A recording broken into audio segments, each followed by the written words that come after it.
Hey everybody, Alex Kazora, SteelersDepot.com, back with some Pittsburgh Steelers tape breakdown and analysis. I get asked so much every single offseason, will the Steelers ever use a 3-3-5 defense? And up until 2022, the answer had been no, they had not shown it. But fans finally getting their wish this year, post TJ Watt, the Pittsburgh Steelers have used that 3-3-5 defense 67 times this year. That's roughly 23% of the seasonal snaps. That number goes up even more if you take out week one prior to when Watt was hurt. So I want to talk about DeMarvin Leal, who's kind of been the extra guy in that 3-3-5, that rush end, and he's seen the most amount of increased playing time since Watt has been hurt, and the pros of that 3-3-5 and the cons of that 3-3-5 defense. We'll start with the pros, the benefits of the 3-3-5 defense. And as you guys will see here are the Steelers' three defensive linemen. There's Cam Hayward, there's Larry Ogunjobi, and there's DeMarvin Leal as that sort of rush stand-up outside linebacker, but still that third defensive lineman. See the three inside linebackers on the field in Miles Jack, Devin Bush, and Alex Highsmith. And as you guys will see from the aerial view, the five defensive backs, your two safeties in Fitzpatrick and Edmonds, and the corners, three of them in Cam Sutton, Levi Wallace, and Arthur Millette. So this play here gets blown up by DeMarvin Leal. And basically, you can essentially think of Leal as playing an outside linebacker role just as a defensive lineman. And the advantage to that, just in the way the Pittsburgh Steelers overfront their 3-4 overfront, it gets a defensive lineman on a tight end. And that's obviously a matchup win for the Steelers defense. And so we'll watch Leal here, actually not on the tight end. He's going to take on the pulling guard that comes across.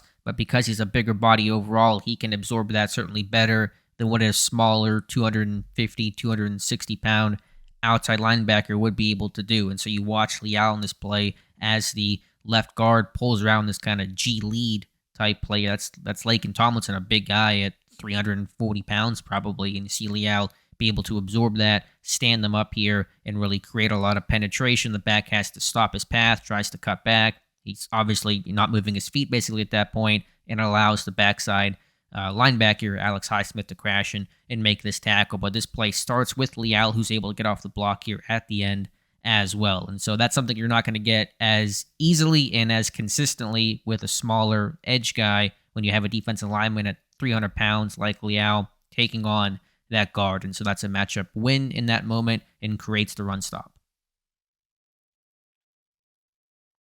Later in the game, we're going to see Leal on the tight end, and this is probably more akin to the Pittsburgh Steelers overfront, which Pittsburgh has run for a couple of years now, and most often got Cam Hayward on a tight end and basically said, you can't run that way. A lot of good on this play from the Pittsburgh Steelers run defense, not just Leal. You see Larry Ogunjobi one gap penetrate, get upfield, and disrupt this play, but you're just watching the matchup here. Leal obviously in control of this block on the tight end and eventually sheds it and helps make that tackle after Ogunjobi gets that initial penetration. I could show you more examples of this, but I think you guys get the point from this game. Defensive lineman on a tight end, that is a matchup in the run game for the Pittsburgh Steelers, and you see Leal make the play there along with the teammates of Ogunjobi and others. But that's the matchup that you get. You get a defensive lineman on the tight end, and that's a win.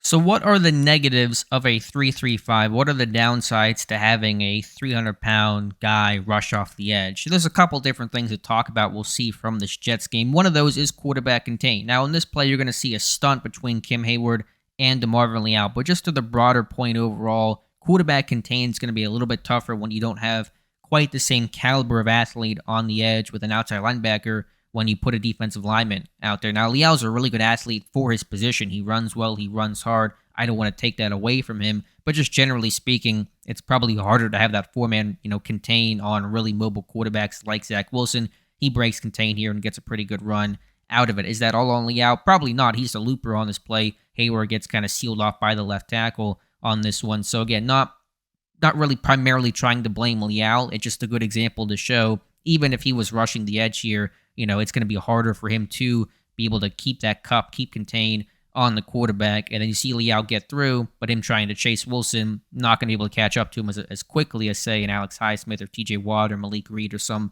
smaller, faster guy. So that's one thing to consider when you talk about the 3-3-5 defense. Another downside to having that big defensive lineman instead of the outside linebacker on the edge is just some of that lack of quickness and explosiveness to maybe secure a gap in the run game. Generally speaking, as we talked about, that defensive lineman on a tight end, like you guys see here, is a win for the Steelers defense, for any defense. But on this example, the tight end reaches DeMarvin Leal and does not allow him to secure the C gap. So we'll run this one through, and you watch Leal here.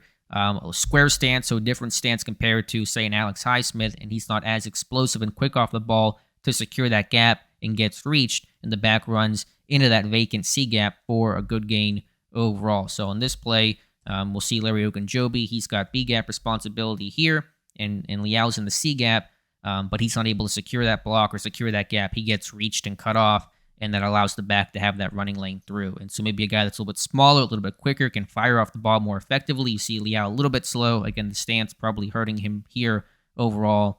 To me, this example shows the greatest downside to playing that 3-3-5 defense. Here is DeMarvin Leal, and this one is initially, set up well and stuffed well by the Pittsburgh Steelers run defense. They're forcing the back wide. They're keeping this ball in the perimeter. They're kind of building that fence, you can say, quote unquote, to keep that running back moving down the line. They should have this one blocked up well right here. Everyone's in their gap. Everyone's doing their job. Leal out here on the edge, but again, lacks that great quickness and closing ability that you would get from more of an outside linebacker type. And Michael Carter here is able to get the edge and turn what should be a negative or a run stuff, a loss on this play, maybe back to the line of scrimmage, best case scenario. Instead of right here, you're thinking Cam Hayward's blown up the left guard. A great rep by him overall to push Tomlinson back into Carter, forcing him to slow down and change his path. This one should really be a loss on the play, but Leal just not quick enough here out on the edge, and Carter turns this into a positive gain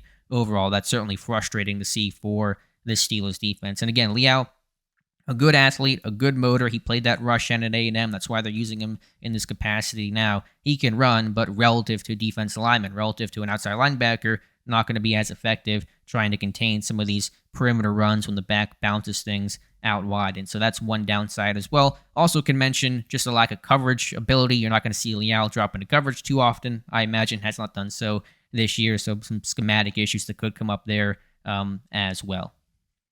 So that's a brief overview of the Steelers' 3-3-5 defense. There's different variations and shifts and personnel groupings they've used within that kind of overall umbrella this year. But again, the upside is you're often getting that defensive lineman on a tight end, which is a win overall at the point of attack. The downsides, of course, are lacking some of that speed to contain quarterbacks when in your pass rush, lack of coverage, and also just perimeter runs in general, a bit harder for that guy to make those plays out in space. So hopefully you guys enjoyed the video. Thank you for watching. If you could like this video and subscribe to the channel, I would certainly appreciate that. Again, thank you for watching, and we'll talk to you soon.